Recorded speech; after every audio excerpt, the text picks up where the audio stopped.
Subscribe for all stories dangerous, weird, or altogether unexplainable. Have a weird or scary true story? Leave in the comments section for a chance to be in a video. What is the best unexplained mystery?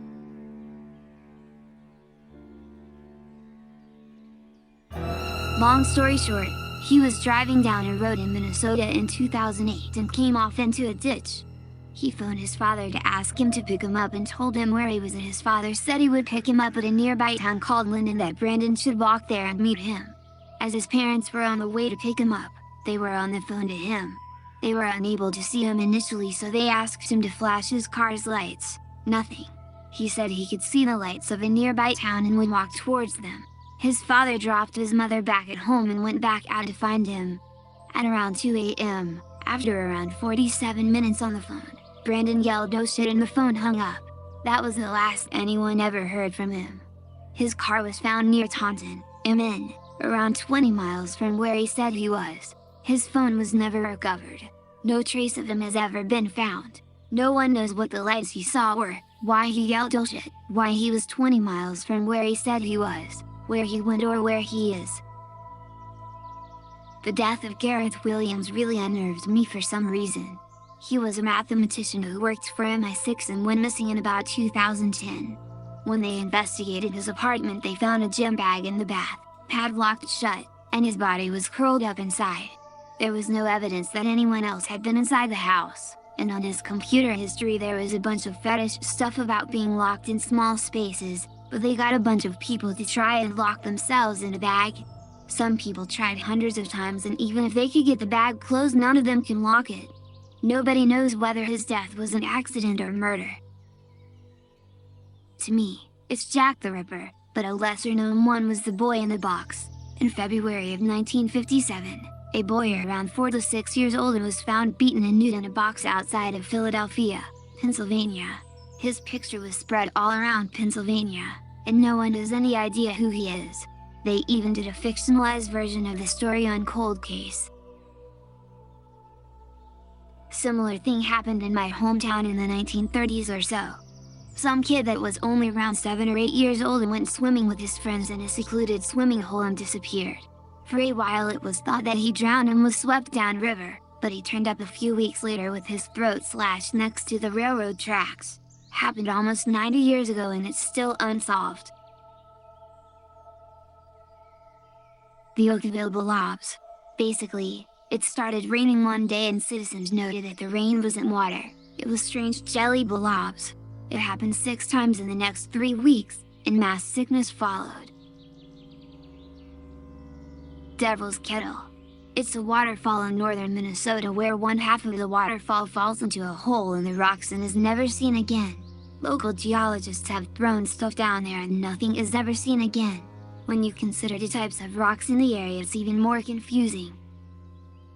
I haven't seen mention of this, the disappearance of Pennsylvania District Attorney Ray Gricar in 2005.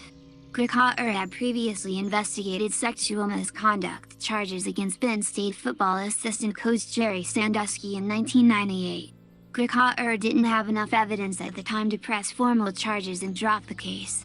In 2005 he went missing and his car was discovered in the parking lot of a roadside business north of State College, Pennsylvania. His laptop was found in the nearby stream with a hard drive removed. In 2011, after the lengthy grand jury investigation, Sandusky was finally charged with sexual abuse of a minor.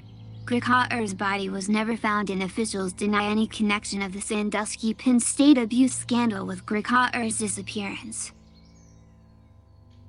Caso das Máscaras de Chumbo, or the lead masks case. On the afternoon of August 20, 1966, a young man was flying a kite on the Morro do Ventum Hill, in Niterói, Rio de Janeiro, Brazil, when he came upon the bodies of 2 deceased males and reported them to the authorities.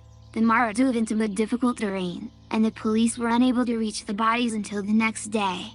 When a small team of police and firefighters arrived on scene, they noted the bodies' odd conditions. The 2 males were lying next to each other, slightly covered by grass. Each wore a formal suit, a lead-eye mask, and a waterproof coat. There were no signs of trauma and no evidence of a struggle in the surrounding area. Next to the bodies, police found an empty water bottle and a packet containing 2 wet towels. A small notebook was also identified, in which were written the cryptic instructions 1630 Estad no local determinado, 1830 in Recapsulis, oppos fito prodiger meto isagardar sino mescara, 1630 be at the specified location, 1830 ingest capsules, after the effects protect metals await signal mask, copied from Wikipedia. During their last day alive, the 2 men bought a bottle of water from the bar and kept the receipt so they could return it later. So they expected to survive whatever they were about to do. Most plausible theory I've heard is that the men were hippie spiritualists who believed they could communicate to aliens or spirits using psychedelics, and they must have died of a drug overdose. But what psychedelics cause drug overdoses with no signs of a struggle? And what's with the masks and raincoats? Just weirdness. The Antikythera Mechanism. I don't know much about it, other than it dates back to around 200 BC and it's apparently a primitive computer. It is the only example of its kind, with nothing remotely similar being made until over 1,000 years later. The Eilean Lighthouse Mystery. On December 26, 1900, a supply ship arrived at the Eilean Lighthouse to find that no one was at the dock waiting for them. The island's only inhabitants were the lighthouse keepers James Duckett, Thomas Marshall, and William MacArthur. Captain James Harvey was in charge of the supply ship and had brought along Joseph Moore, a replacement lighthouse keeper. After attempts at getting the lighthouse keepers using the ship's horn in a flare, Joseph decided to go up to the lighthouse to check things out. When he reached the lighthouse, he immediately knew something was wrong because the door was unlocked and 2 of the 3 coats were missing in the entrance hall.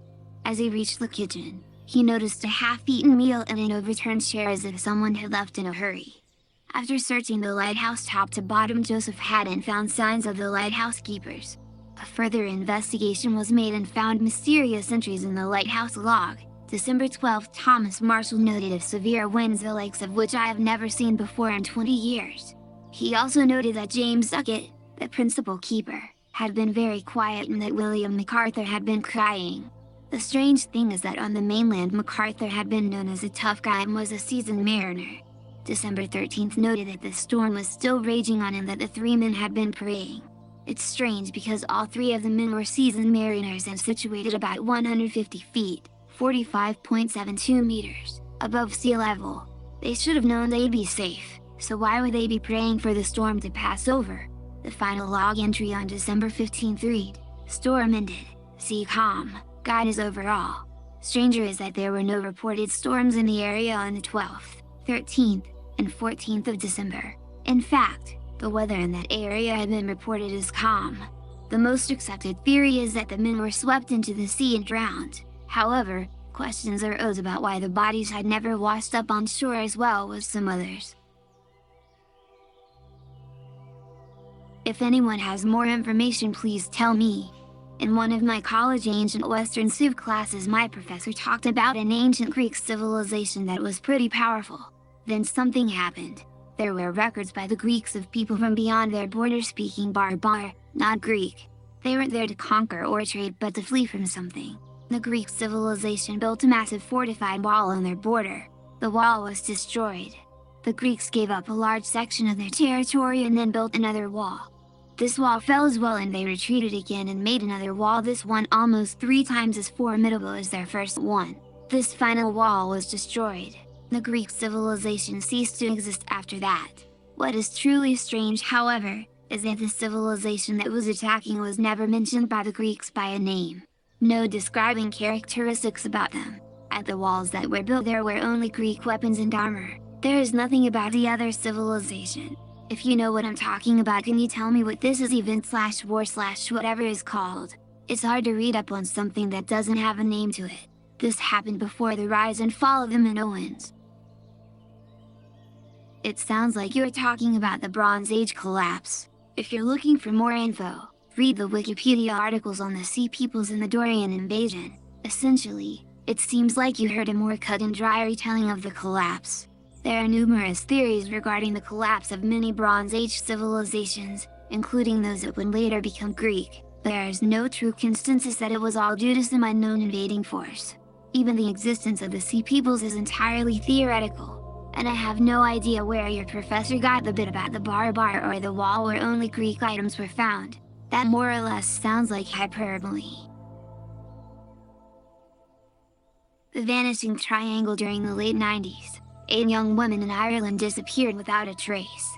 No bodies were ever found, no substantial evidence to link anyone to the disappearances, no clues as to what happened to the women and all within it, admittedly very broad, area the media started calling the Vanishing Triangle.